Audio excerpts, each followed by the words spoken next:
Hello guys, welcome to this channel. तो आज मैं एक्सप्लेन करने वाली हूँ अदाई मूवी को।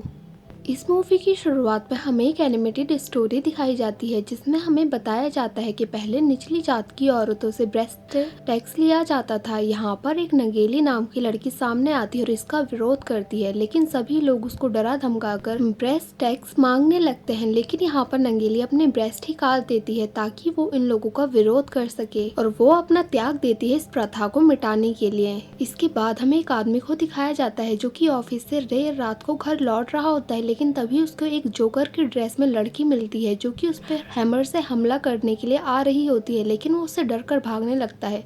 लेकिन तभी दूसरी साइड से एक और लड़का आता है जिसने की जोकर की ड्रेस पहनी होती है और वो भी उसको मारने के लिए आ रहा होता है। वो आदमी बहुत डर जाता है और तभी उसको पता चलता है कि ये बस एक प्रैंक था। ये सब लोग हमेशा ऐसे ही सीरियस प्रैंक बनाते हैं और इस प्रैंक ग्रुप की लीडर होती है कामनी, जो कि अपने चैनल के लिए ऐसे प्रैंक बनाया करती थी ताकि उसके चैनल की टीआरपी बढ़ सके। इसके बाद हमें 3 लोगों को दिखाया जाता है जिनका नाम होता है गौरी, सुकुमार और आकाश। ये तीनों आपस में बात कर ही रहे होते हैं कि तभी इनका बॉस आकर के इनसे कहता है कि जल्दी अपना काम खत्म करो क्योंकि ये ऑफिस दूसरी बिल्डिंग में शिफ्ट हो रहा है। इसके बाद हमें कामनी को दिखाया जाता है जो कि अभी सोकर उठी होती है। यहाँ पर उसकी माँ चाहती है कि वो कभी तो साड़ी पहने और एक अच्छी न्यूज एंकर बने और वो प्रैंक करना छोड़ दे, लेकिन कामनी उनकी इच्छाओं के बिल्कुल अपोजिट होती है। उसको घूमना और प्रैंक करना बहुत पसंद होता है। इसके बाद जब कामनी ऑफिस जाती है तो उसकी मुलाकात जेनी से होती है। यहाँ पर कामनी जेनी से कहती है कि तुम्हारा काम तो बहुत ही आसान है, बस एक जगह पर बैठकर न्यूज़ पढ़ते रहो। यहाँ पर जेनी उससे कहती है कि तुम्हें ऐसा लगता है, लेकिन एक जगह पर बैठकर न्यूज़ पढ़ना इतना भी आसान नहीं है।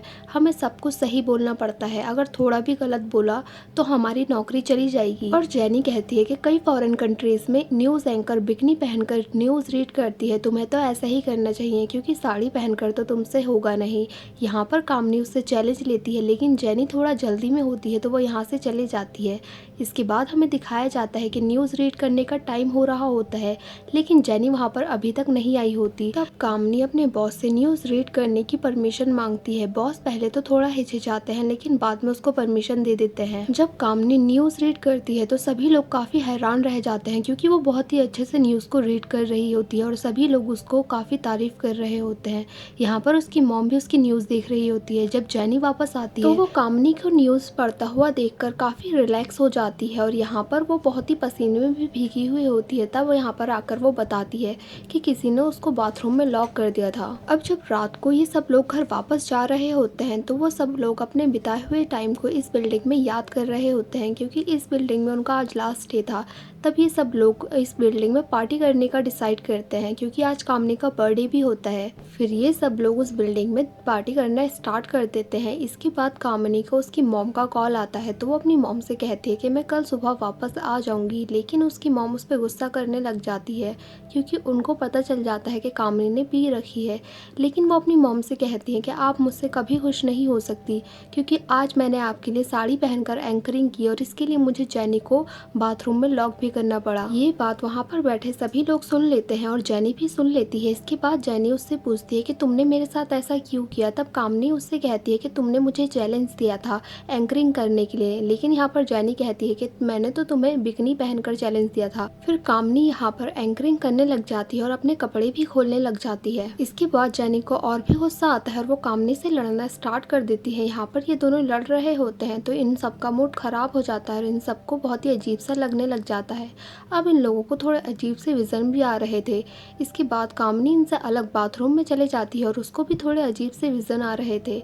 इसके बाद जब वो सुबह उठकर देखती है तो वो अपने आप को नोटिस करती है कि उसके पास एक भी कपड़ा नहीं है और वो यहाँ पर नंगी पड़ी है। उसको कुछ भी समझ नहीं आ रहा होता है। तब वो रात के इंसिडेंट को याद करती है। तब उसको लगता है कि जेनी ने उससे बदला लेने के लिए उसके साथ ऐसा किया है। तब वो अपने कपड़े ढूंढना स्टार्ट करती है, लेकिन उसको कपड़े नहीं मिलते, बल्कि यहाँ पर उसको एक कागज़ का टुकड़ा भी नहीं मिलता है अपने शरीर को ढकने के लिए। फिर उसको एक मिरर दिखाई देता है तो वो मिरर से कवर करके खुद को छत पर जाती है, शायद उसको कपड़े छत पर मिल जाएं, लेकिन उसको छत पर भी कपड़े नहीं मिलते। उसी बिल्डिंग के सामने एक बिल्डिंग में बैठा एम्प्लॉय उस छत पर नोटिस करता है तो उसको लगता है कि इस बिल्डिंग में कोई है। तब वो वहाँ पर आने के सोचता है। तभी कामनी के हाथ से डर की वजह से शीशा छूट जाता है और टूट जाता है। यहाँ पर कामनी बहुत ही हताश होकर बैठ जाती है और उसको प्यास भी लगने लग जाती है। अब वो नीचे जाकर पानी पीती है। इसके बाद वो एम्प्लॉय यहाँ पर चेक करने के लिए आता है कि कोई है तो नहीं, लेकिन कामनी उससे हेल्प नहीं मांगती क्योंकि उस आदमी के बारे में उसको कुछ भी पता नहीं होता और उसको ये भी पता नहीं होता है कि वो उसकी हेल्प करेगा भी या नहीं और क्या उसका फ़ायदा तो नहीं उठाएगा। इसीलिए वो यहाँ पर छुप जाती है। वो आदमी बहुत देर तक डोर को नॉक करता है, लेकिन जब उसको कोई रिस्पॉन्स नहीं मिलता तो वो ये सोचकर चले जाता है कि यहाँ पर कोई भी नहीं है। यहाँ पर बैठी ही होती है कि तभी उसको अपने सेलफोन की रिंग सुनाई देती है और वो उसको फॉलो करते हुए अपने सेलफोन के पास चली जाती है। उस पर उसकी मॉम का कॉल आ रहा होता है, लेकिन वो उनका कॉल नहीं उठाती। जब कॉल कट जाता है तो वो अपने बॉयफ्रेंड दीपक को कॉल लगाती है, लेकिन उसका कॉल नहीं लगता क्योंकि उसके फ़ोन में बैलेंस नहीं होता है। इसके बाद वो कंपनी को कॉल करती है, कस्टमर केयर को।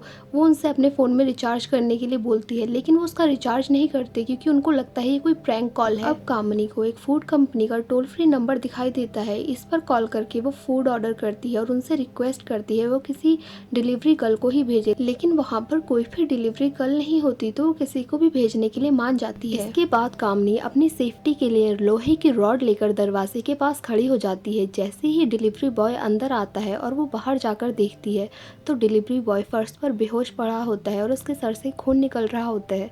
जब वो उसे पलट कर देखती है तो वो कोई बॉय नहीं गर्ल होती है। यहाँ पर वो उसकी चिंता किए बिना उसके कपड़े खोलना स्टार्ट कर देती है। जब वो उसके कपड़े खोल ही रही होती है कि उसको होश आ जाता है और वो उसका हाथ पकड़ लेती है।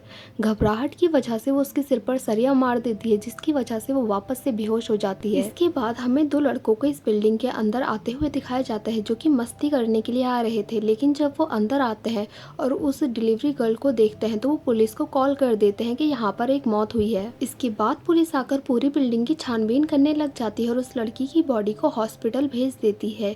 यहाँ पर कामनी उनसे जैसे तैसे बचकर छुप जाती है, लेकिन जब रात होती है और कामनी बाहर आती है तो उसको दो पुलिस वाले दिखाई देते हैं, लेकिन फिर उन पुलिस वालों के पास किसी का कॉल आता है और वो यहाँ से जाने लगते हैं। बाहर जाने के बाद उस पुलिस वाले को एहसास होता है कि उसने बिल्डिंग में किसी को देखा है।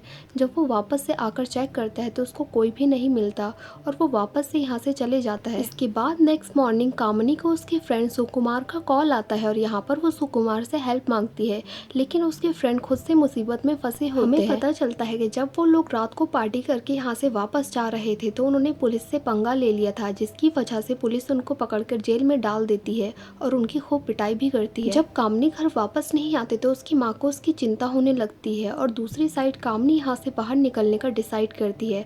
अब वो बाहर जाकर एक डस्टबिन में कपड़े ढूंढने लगती है, लेकिन वहाँ पर बहुत सारे कुत्ते उसके पीछे लग जाते हैं और उसको खदेड़ देते हैं और वो वापस से बिल्डिंग में आ जाती है। अब कामनी की माँ पुलिस स्टेशन आती है उसकी मिसिंग रिपोर्ट लिखाने के लिए और वहीं उसके दोस्त भी पुलिस से पिट रहे होते हैं क्योंकि उन्होंने पुलिस की एक वीडियो बनाकर सोशल मीडिया पर डाल दी थी। अब कामनी को बाथरूम में टॉयलेट पेपर मिलता है और वो खुद पर लपेटकर बाहर आ जाती है। वो बाहर जाने की सोचती है लेकिन नहीं जा सकती क्योंकि बाहर बारिश हो रही होती है, तो वो पुलिस के टैग अपने ऊपर लपेटकर यहाँ से बाहर चली जाती है। अब उसको बाहर एक इंसान जाता हुआ दिखाई देता है तो वो उससे हेल्प मांगती है और वो इंसान उसको कुछ कपड़े दे देता है। जब वो कपड़े पहनती है और उस इंसान को नोटिस करती है तो वो कोई और नहीं बल्कि वही लड़की होती है जो कि उसको डिलीवरी देने के लिए आई थी। इसके बाद कामनी उसको मारना स्टार्ट कर देती है और अब इन दोनों में बहुत लड़ाई होती है। इसके बाद कामनी उससे पूछती है कि आखिर तुमने मेरे साथ ऐसा क्यों किया। इसके बाद वो लड़की उसको बताती है कि तुम्हारी वजह से मेरे एक साल बर्बाद हो गया, क्योंकि लास्ट ईयर जब मैं अपना यूपीएससी का एग्ज़ाम देने के लिए जा रही थी तो मैंने एक लड़की को ज़ख्मी हालत पर रोड पर लेटे हुए देखा, तो मैंने उसकी मदद करने की सोची और मैंने एम्बुलेंस बुलाकर उसको जल्द से जल्द हॉस्पिटल भेजने की सोची, लेकिन बाद में मुझे पता चला कि ये प्रैंक था और वो प्रैंक करने वाली तुम थी और तुम्हारी वजह से मेरा एग्ज़ाम छूट गया और मेरी एक साल की मेहनत पूरी बर्बाद हो गई। तब कामनी कहती है कि एक एग्ज़ाम छूटने की वजह से तुमने मेरे साथ ऐसा किया।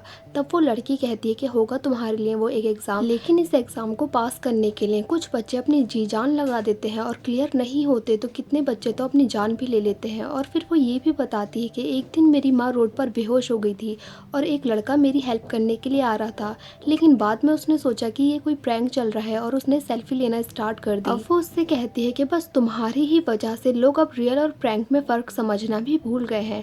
बस तुम अपने कुछ लाइक और फॉलोअर्स बढ़ाने के लिए ये सब करती हो, तुम अपनी पावर का मिसयूज़ करती हो और तुम्हारी ही वजह से मेरा एग्ज़ाम छूटने के बाद मैं फूड डिलीवरी गर्ल बन गई और एक दिन मैंने तुम्हें रोड पर देखा और इसके बाद मैंने ये सोच लिया कि मैं तुम्हें भी रियलाइज़ कराऊंगी कि जब खुद के साथ ऐसा होता है तो कैसा फील होता है। और वो यहाँ पर ये भी कहती है कि एक टाइम पर लड़कियों ने अपने बदन को ढकने के लिए लड़ाई करी थी और आजकल लोग अपने कपड़े खोलने के लिए भी तैयार है।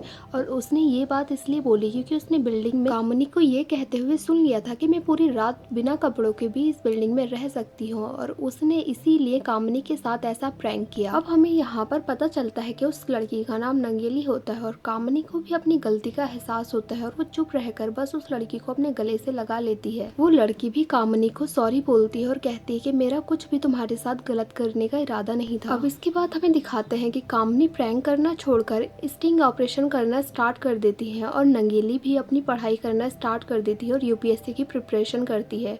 और ये मूवी यहीं पर एंड हो जाती है। सो गाइस, अगर आपको ये मूवी अच्छी लगी हो तो लाइक करें, शेयर करें और कमेंट करें और सब्सक्राइब करें इस चैनल को ऐसी ही मज़ेदार वीडियोस देखने के लिए। Thank you for